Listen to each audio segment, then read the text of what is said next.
Bien, mi nombre es Álvaro López, pertenezco al equipo de León 10 y yo les voy a exponer el tema de electrónica digital. Los temas que vamos a tratar son osciladores, transistores, resistores, capacitores, relojes, microcontroladores, PWM, ADC y DMA.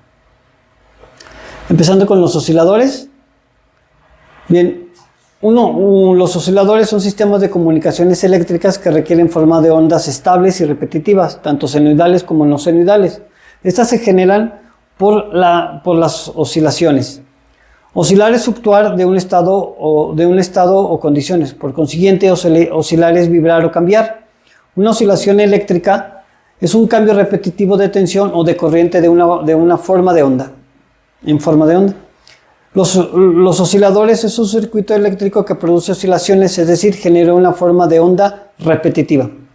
Las aplicaciones de los osciladores son en generadores, portadoras de alta tensión, fuentes piloto, relojes y circuitos de sincronización. Osciladores. Bien, aquí tenemos el diagrama de un oscilador en forma de onda. En los principios básicos se aplican en los criterios de Barkhausen para los osciladores senoidales, que vienen siendo las formas de onda. Tenemos la entrada, un amplificador, un repetidor y una salida de señal. Aquí es donde se desglosa el circuito del amplificador de señal siguiendo los criterios de Barkhausen hasta llegar al criterio de Barkhausen, donde para que se produzca la onda senoidal la tensión debe ser igual a 1 y menor a 180 grados. Por ejemplo, si la señal es mayor a 1, cuando el desfase es de 180 grados, las magnitudes empezarán a crecer constantemente. Aquí es donde se genera el desfase de 180 grados, viene la entrada de señal, pasa por el amplificador y la salida ya va creciendo la señal y así repetidamente.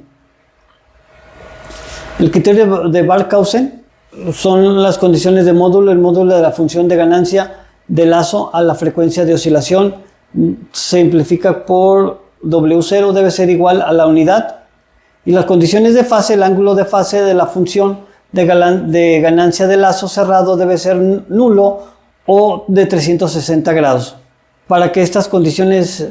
Si estas condiciones se cumplen, son por los criterios de Barkhausen, siguiendo las condiciones del módulo y la condición de fase. Matemáticamente, un ángulo de fase de 0 a 360 grados equivale a decir que la parte imaginaria de una función de ganancia de lazo A es 0. Si el amplificador es un amplificador inverso de tensión, la red selectiva de frecuencia debe producir un ángulo de fase de 180 grados. Aquí igual lo vemos ejemplificado. Viene su entrada es de -1, el amplificador, y se genera una onda mayor a 180 grados. Si el amplificador es un amplificador no inverso y de tensión, la red selectiva de frecuencia debe producir un ángulo de fase de 0 o de 360 grados. Bien, aquí tenemos lo que es un amplificador como inverso y aquí vemos que entra como la unidad de ganancia y el amplificador va de 0 a 360 grados. Los tipos de osciladores, tenemos 4 tipos de osciladores: osciladores no sintonizados, que se representan por RC, los no sintonizados son oscilador por desplazamiento de fase, oscilador por puente de Wien, osciladores sintonizados LC, se desglosan con oscilador Couplet, oscilador Hartley, oscilador CAP, osciladores de cristal, que son osciladores en serie, paralelo, oscilador Couplet, CAP, osciladores de frecuencia variable, oscilador con control de frecuencia manual, oscilador control por tensión, oscilador PLL. Bien, continuamos con los transistores. Estos son los tipos de transistores, son dos principalmente, son bipolar y efecto de campo, y se representan cada uno por su símbolo. Si se fijan, el bipolar tiene la salida hacia afuera y el efecto de campo, su entrada van inversos, ¿no? Entra y el otro sale. Y estos son los dos tipos que tenemos. Transistores tienen dos funciones principales: interruptor para controlar y amplificar la señal. y los podemos ver. Por ejemplo, es un ejemplo, estos tipos de amplificadores se encienden y apagan en circuitos y los otros amplifican la señal. Y aquí es cómo se representa. Siguiendo con el transistor bipolar. Un transistor bipolar, con sus siglas BJT, fue inventado por William Socket y John Barden. Hoy en día el uso del BJT está disminuyendo porque la tecnología COMS tuvo lugar en el diseño de circuitos integrados digitales. El término transistor procede de las palabras transferencia y referencia. Estas palabras describen el funcionamiento de un BJT, que es la transferencia de una señal de entrada a un circuito de baja resistencia o un circuito de alta resistencia. ¿Qué es un transistor de unión bipolar? Un transistor de unión bipolar o BJT es un dispositivo semiconductor de 3 terminales que consta de 2 uniones BPN capaces de amplificar o magnificar una señal. El nombre bipolar proviene del hecho de que este tipo de transistores contiene 2 tipos de material semiconductor, uno tipo positivo, que es P, y otro tipo negativo, que es N, a través de los cuales fluye la corriente. Bien, entonces igual como son los símbolos que mostramos desde el inicio, que viene siendo el conector, la base y el emisor, y se representan PNP, NPM. ¿Sí? Entonces, emisor, aquí viene como qué es lo que hace cada uno de ellos, ¿no? Es el emisor, parte que emite electrones o huecos hacia las otras partes del transistor, tiene alta conexión de portadores de carga, necesita estar polarizado e inversa con respecto a la base. La base es la parte intermedia entre el emisor y el colector. Controla el flujo de portadores de carga entre el emisor y el colector. Tiene menor corriente de portadores de carga, muestra alta resistencia debido a su polarización inversa. Y el colector, parte que recoge los portadores del emisor. También tiene alta conectividad de portadores de carga, debe estar polarizado inversa para eliminar los portadores de carga. Entonces, viene siendo que es lo que teníamos es el emisor, el que la colecta, y el que la base que fluctúa entre el colector y el emisor para manejar la carga, ¿no? Tipos de transistores BJT. Los transistores BJT son dispositivos eléctricos utilizados para amplificar y controlar la corriente. Hay 2 tipos principales de transistores BJT. Transistores NPN, que están hechos de 2 materiales semiconductores tipo N separados por una capa delgada de semiconductor de tipo P. Tiene 3 terminales, emisor, base y colector. La corriente fluye desde el emisor hacia el colector cuando se polariza adecuadamente. Por aquí viene como la combinación, combinado por NPM, NPN, colector, base, emisor. Continuando con resistores. Un resistor es un componente eléctrico comúnmente utilizado en circuitos de dispositivos eléctricos. Su función principal es limitar el flujo de corriente eléctrica y mantener valores específicos del voltaje en un circuito. También se puede emplear para proporcionar voltaje específico a dispositivos activos como transistores. Un circuito de corriente continua, la corriente que pasa por un resistor es inversamente proporcional a su resistencia y directamente proporcional al voltaje que lo atraviesa, siguiendo la ley de Ohm. Esto también se aplica a los circuitos de corriente alterna, siempre que el resistor no contenga inductancia o capacitancia. Los resistores son especiales para controlar y ajustar el flujo de corriente en circuitos eléctricos y son fundamentales en el diseño de funcionamiento de numerosos dispositivos de sistemas electrónicos. La ley de Ohm. Desarrollada por el físico George Ohm, la ley de Ohm es una relación que existe entre la resistencia y la corriente eléctrica y el voltaje variando según su comportamiento. Las características principales de la ley de Ohm es la intensidad de corriente directamente proporcional al voltaje y la intensidad de corriente es inversamente proporcional a la resistencia. Entonces, la principal función para la ley de Ohm debe ser, mientras más resistencia hay menos como voltaje y mientras menos resistencia hay más voltaje. Y eso traducido viene siendo como la ley de Ohm. Los símbolos de los resistores. Símbolo del resistor europeo, símbolo del resistor americano.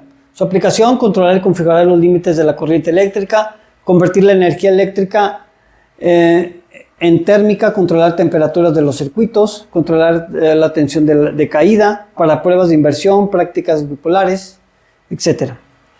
Aquí tenemos como tipos de resistores, no sé si se puedan apreciar bien, pero en general son los tipos de resistores que existen. Los resistores se clasifican en dos tipos, resistores fijos y resistores variables. Los fijos son los más utilizados en circuitos eléctricos y tienen un valor de resistencia fija, no varía en campo de voltaje o temperatura. Los resistores variables permiten variar la resistencia según las necesidades del circuito y se utilizan para diferentes valores de resistencia sin necesidad de comprar nuevos resistores. En general hay dos tipos de resistores, tienen propiedades lineales, resistores fijos, resistores variables. Bueno, aquí en resumidas cuentas es el fijo no varía como su voltaje y siempre va a tener como la misma capacitancia. Y el resistor variable pues son los que los podemos ir ajustando y este es el fijo. Ahora, continuamos con los capacitores. Bien, sirven para almacenar energía, continuamente pasan energía de baja frecuencia, almacenan grandes cantidades de energía, desacoplan filtros de fuentes de almacenamiento y circuitos de corriente continua, unidades de frecuencia variada. Un capacitor igual también es conocido como un condensador, almacenan carga de energía como batería, pero la mantienen diferente. ¿Sí? Es como una batería, pero se maneja diferente. No pueden cargar tanta energía, pero cargan más rápido que una batería. ¿Cómo funciona un capacitor? Bueno, imaginemos que tenemos un tanque de alimentación. Piensa en una tubería de agua fluyendo a través de ella. Si cerramos la llave, el agua al final también va a seguir fluyendo de aquel lado. Pero hasta que se termine el agua, va a dejar de fluir. Entonces, bien, algo parecido pasa con los capacitores. Si activamos, vamos a poner ejemplo de un capacitor, de un LED conectado a un capacitor. Si lo conectamos el LED con la resistencia y la pila y la batería, si presionamos este interruptor, el LED va a prender y apagar continuamente. Pero si le agregamos el capacitor, al presionar el interruptor continuamente, el LED va a seguir prendido por periodos cortos de tiempo hasta que se le acabe la batería al capacitor. Principalmente para eso es. Bien. Dentro del capacitor básico tenemos dos placas térmicas semiconductoras que están separadas por un material aislante, dieléctrico con cerámica. Dieléctrico, que el material se polariza cuando está conectado a un campo eléctrico. Bueno, pues este es el separador, esta es la capa térmica y estas son las dos láminas de las dos terminales donde van conectada la energía. Y esta es la lámina del conductor y la lámina del cátodo y el ánodo. Y estas son por las que está separado.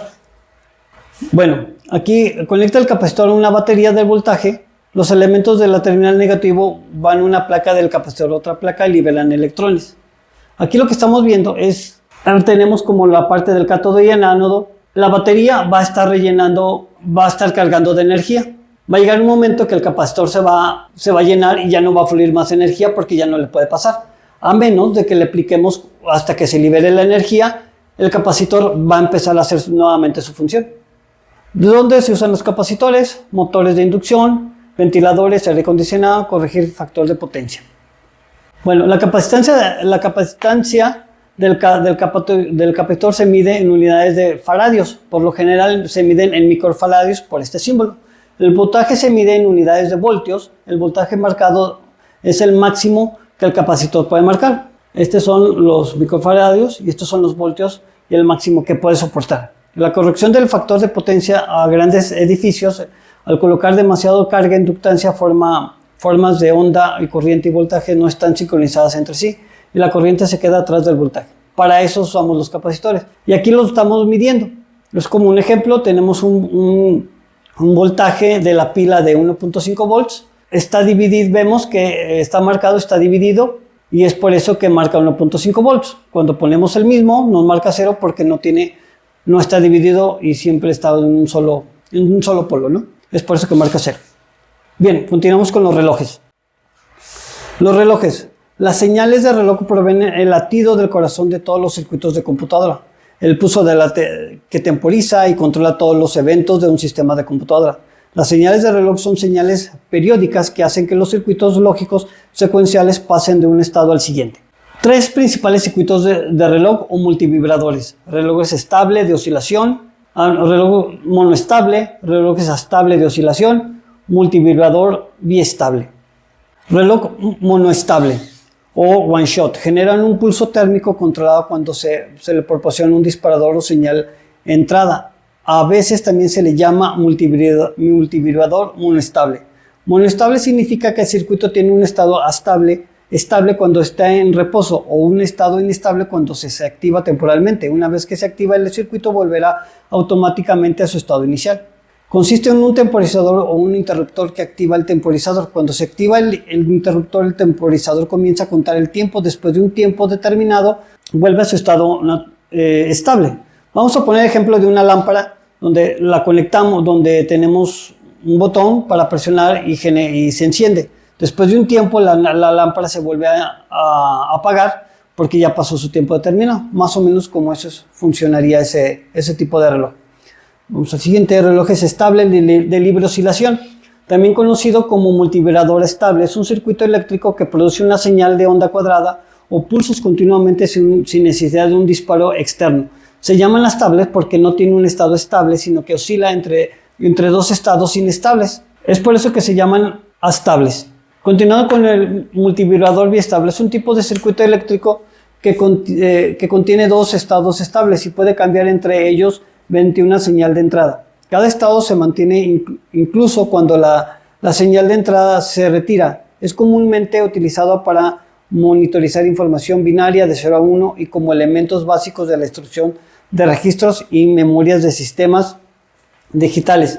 Estos circuitos, las formas de onda de salida obtenidas de 0,1 o de 0,2 son completamente entre sí simples. Los circuitos biestables no se disparan solos, ya que dependen de las entradas de un disparo proporcionadas por corriente de energía. Entonces aquí tenemos que estos multivibradores necesitan energía para poder hacer los cambios de un tiempo a otro. Bien, continuamos con el microcontrolador. Es el desarrollo de equipos dispositivos electrónicos que faciliten, automaticen y hagan más eficientes las actividades cotidianas. Un circuito integrado es el componente principal de una aplicación embebida, como una pequeña computadora. Incluye sistemas para controlar elementos de entrada y salida. Te incluye como un procesador, memoria, flash, dispositivos de entrada y periféricos. Los elementos de un microcontrolador es el procesador, periféricos y la memoria. Bien, aquí el registro de memorias principales del procesador funcionan a la misma velocidad que el procesador, a diferencia de que RAM, flash o caché. ALU es unidad aritmética y lógica. Este es su símbolo, compuesta por circuitos electrónicos digitales. Su función principal es realizar operaciones lógicas, OR, NOT, AND y XOR, aritméticas, suma y resta y transferencias de bit. Y unidades de control forman por sistemas digitales secuenciales, distribuyen la lógica de las señales dentro del microcontrolador. Y estos son las principales componentes que tiene un microcontrolador. Los periféricos son puertos de entrada-salida paralelos. Los puertos que están relacionados en el tamaño del procesador, es decir, un puerto de 8 bits es porque el procesador es de 8 bits, un procesador de 64 bits tiene una capacidad de un puerto de 64 bits. Puertos seriales nos permiten transformar la información paralela, byte información, en tramas que se producen, transferir en una o varias líneas de comunicación. Periféricos análogos, como los convierten señales analógicas a digitales, ADC, o señales digitales análogas, que es la DAC, o comparadores análogos. Los tipos de memoria están divididas en tres: la memoria flash, la memoria para los datos, la memoria de programa, que es la RAM, y la memoria de configuración volátil, que es EEPROM. A diferencia de un microcontrolador y un microprocesador, el microcontrolador contiene microprocesos como uno de sus componentes. Un microprocesador incluye al menos 3 elementos: ALU, memoria y una unidad de control. Un microprocesador tiene microprocesador, pero procesador no puede contener un microcontrolador, a menos que se le ponga una FPGA o silicón. Bien, aquí tenemos los elementos que tiene un microprocesador, que vienen siendo los bus de direcciones, bus de datos, el microprocesador, que viene una ALU, unidad de control, registro, periféricos y memoria. La arquitectura de un microcontrolador puede referirse a dos aspectos principales: organización de la memoria y tamaño de bits del procesador. Bueno, la organización de la memoria es como la arquitectura del hardware, y es la organización de bus de datos y bus de memoria son diferentes, lo que permite ejecutar instrucciones más rápido. Arquitectura de von Neumann. Esta organización de bus de datos y bus de memoria son lo mismo, lo que puede hacer el proceso de ejecución de instrucciones más lento. Tipo de bits de procesador: es un microprocesador que puede tener diferentes tamaños de bus de datos y memoria de 8, 16 y 32 bits. Un procesador mayor tamaño de bits puede realizar operaciones matemáticas complejas al mismo tiempo. Memoria externa: existen dos tipos de memorias no volátiles que pueden ser usadas externamente por los microcontroladores: la EEPROM y la flash. La memoria electrónica borrable es solo lectura, pero también se puede escribir, y la flash, que es la que interpretan los microcontroladores, pues estas suelen funcionar a la velocidad mucho más lenta a través de los procesadores de señal del puerto serial. Aplicaciones de los microcontroladores: los microcontroladores de temperatura automáticos, de temperatura atómicos, máquinas dispensadoras, dispositivos biométricos, juguetes electrónicos, automatización de experimentos científicos, y por mencionar algunos. Bien, aquí ahora iniciamos con el DMA, acceso directo a memoria. Este es como un símbolo. El DMA o acceso directo permite a cierto tipo de componentes una computadora acceder a la memoria del sistema para leer o escribir a la CPU. Muchos sistemas de hardware utilizan DMA, incluyendo controladores de unidades de disco, tarjetas, sonidos y tarjetas gráficas. Una transferencia DMA consiste en copiar un bloque de memoria a un dispositivo a otro. Se lleva a cabo por controladores DMA en lugar del CPU. La función que cumple un DMA permitir a los procesadores hacer otros trabajos que los periféricos transfieran la información ellos mismos. O sea, esto significa que no tenemos que utilizar el procesador para acceder a los datos, y es por eso que los sistemas periféricos se comunican entre ellos y se pasan tramas de datos automáticamente. Los tipos de transferencia del DMA, diciendo por ráfagas: envía un bloque de datos solicitado mediante una ráfaga empleando ancho del bus del sistema hasta finalizar la transferencia. Tiene alta velocidad, pero el CPU no permite usar el bus durante el tiempo de transferencia. O sea, aquí es como lo ejemplifica. Los bus los ocupa, y en ese periodo de tiempo el sistema no puede usar esos bus de transferencia. Viene el ciclo, es una ejecución normal, ejecución por ráfagas. Le manda una trama de datos. En este periodo de tiempo el CPU no puede disponer de los bus de datos y los ocupa el DMA. Y es rápido, pero se ve afectado el funcionamiento del CPU. El siguiente es por robos de ciclo, método más usado para utilización del CPU. Utiliza uno o más ciclos del CPU para cada instrucción que se ejecute a alta disponibilidad del CPU, y su transferencia es lenta, por así decirlo, en periodos de tiempo. Mientras la computadora no esté usando los bus de datos, el DMA hace uso de esos bus y va mandando tramas de datos hasta llegar hasta el inicio, y se termina la información. El siguiente es el transparente. Emplea las CPU del sistema cuando el CPU no lo necesita. La velocidad de transferencia es baja, es la más baja, es una de las más bajas. Entonces, la transparencia es busca información, decodifica. Aquí busca información, ejecución y guarda. Entonces, en estos periodos de tiempo es como la transparencia, porque no se ve afectado no se ve afectado los bus de datos, pero su transferencia es muy lenta. Entonces, de eso se trata la transferencia. Cuando el CPU no está, lo ocupa, es algo parecido al anterior, pero en ese momento deja que el sistema también ocupe los bus de datos. Scatterthread es transmitir datos a varias áreas de la memoria de una transmisión DMA simple, equivale a encadenamiento de múltiples peticiones. El DMA, su objetivo es liberar a la CPU de copia de datos sin interrupciones de entrada y salida.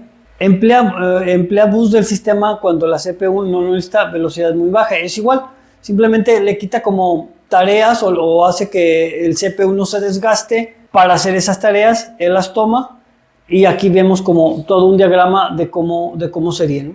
Pero también es otro de los métodos más lentos. Tiene que empezar los tipos de canales DMA, son los bus de datos, el canal de selector, canal multiplexor. Aquí tenemos los bus, que es el bus del CPU, el bus de memoria, el DAC, las entradas y salidas. Bien, continuando con ADC. ADC, resolución. Un ADC ingresa una señal eléctrica análoga como voltaje o corriente y genera un número binario. Resolución. Una consideración importante de ADC es su resolución. La resolución es el número de bits binarios emitidos por el convertidor debido a que los circuitos ADC toman una señal análoga que es continuamente variable y la resuelven en uno de muchos pasos discretos. Es importante saber cuántos de estos pasos hay en total. Esta es la representación, tenemos un diagrama de cómo se representaría la señal análoga y saldría en binario por un ADC.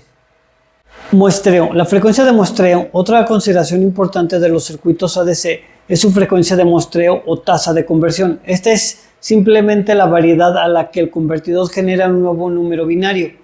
Como el número binario se va a generar a partir de una señal análoga, aquí es como lo está representando. Analógicamente tenemos en la línea del tiempo y digitalmente en la misma línea del tiempo. Bueno, el siguiente tema que vamos a exponer aquí es el Pulse Width Modulation, o también conocido como modulación de amplitud de pulso. La modulación de amplitud de pulso consta en varias partes. Lo primero es que se debe determinar un periodo. Un periodo significa, es definido por cierto número de ciclos de reloj. En este caso nosotros podríamos decir queremos un periodo de 10 ciclos de reloj. El segundo concepto de Pulse Width Modulation es el Duty Cycle, como viene en cada uno de estos. El Duty Cycle significa qué porcentaje de ese periodo va a estar encendido o vamos a estar pasando corriente. Esto es muy útil como para generar pulsos con cierta intensidad. Entonces imaginaríamos como si tenemos un LED o una pantalla. Si tenemos la pantalla, si la estamos prendiendo el 100% del periodo, va a iluminar bastante, pero si solamente la tenemos prendida el 25%, va a ser una pantalla con muy poca iluminación y para eso principalmente se utiliza. Este es un ejemplo en donde tenemos 4 instancias de Pulse Width Modulation, que es comúnmente verlo para drivers. En este caso, para poder manejar un dispositivo, una cámara CCD, tenemos que configurar 4 instancias de Pulse Width Modulation. La primera instancia es el reloj de referencia. Aquí podemos configurar 2 periodos, por así decirlo. El primer periodo a lo mejor va a durar como unos 100 ciclos de reloj. Esta instancia también de Pulse Width Modulation también va a durar alrededor de unas 100 ciclos de reloj, pero solamente van a permanecer con un duty cycle de a lo mejor del 10% al inicio, en donde aquí va a tener el 10% hacia el final. Eso también se le puede conocer como low pass o high pass filter, dependiendo si quieres iniciar apagado y después prender o iniciar prendido y después apagar. Y bueno, con esto estaríamos ahora sí que modulando un dispositivo electrónico a base de Pulse Width Modulation.